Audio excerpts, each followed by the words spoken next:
Good morning, guys!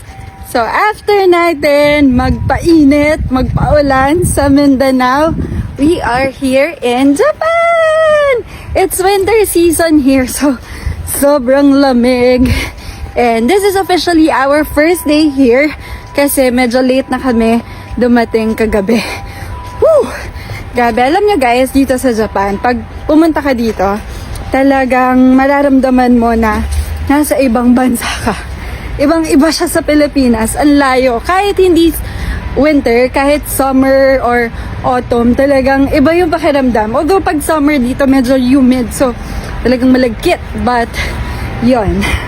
Grabe. Yung napuntahan naming accommodation ay nasa loob ng isang suburban area. Or, basta medyo parang residential area tong tinitirahan namin eh. Hindi kasi kami nag-hotel but we booked an Airbnb. And this is already my third time in Japan.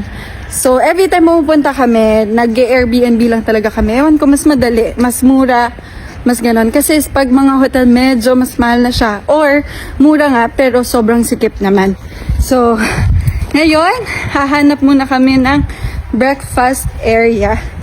Doon sa station na pupuntahan namin, maraming kainan doon. So yun.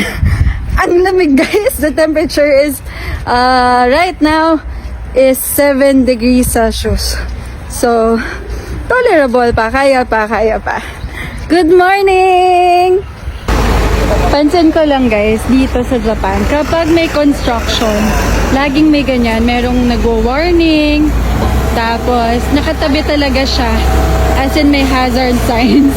Sa Pilipinas kasi, pag may construction, di mo pa malalaman hanggat di ka naabala eh. So, ayun o, nakakatuwa sila.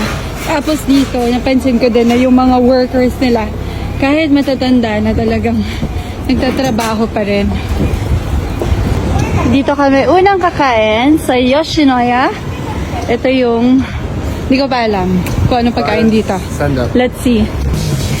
Akala ko yung Yoshinoya guys, puro siya mga soup, mga noodles, hindi pala. Apparently, ayan, mga beef siya, curry and all. So, in order namin ay itong gyudon set.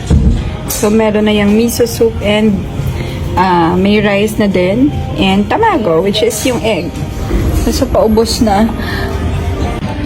Nakakatawa kasi pagdating ng pagkain, hindi na ako nag-video, kumain na agad ako.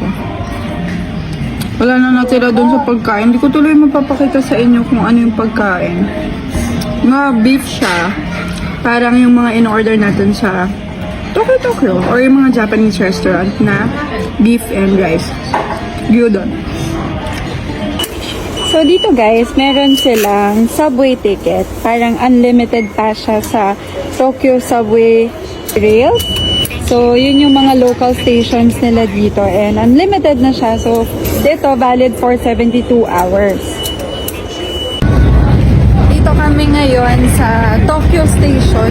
Ang laki nitong station na to. And hindi ka maliligaw kasi yung floors nila, nakamark yung floors papunta dun sa line na sasakyan mo.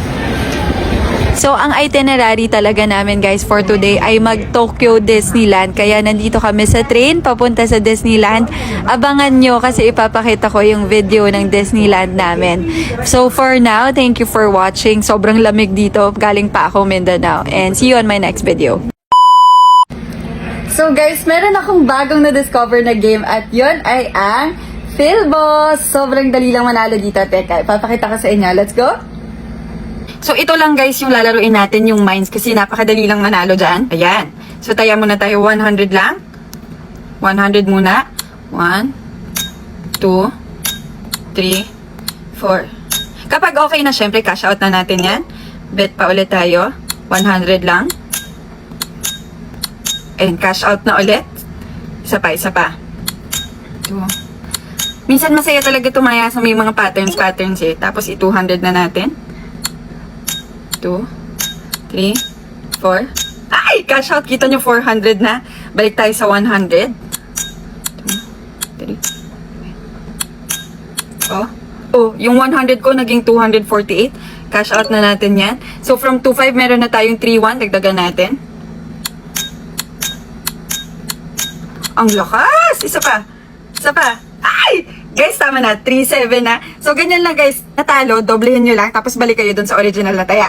So, ganun lang guys, napakadaling manalo. Punta lang kayo sa comment section, click nyo lang yung link, mag-register at maglaro.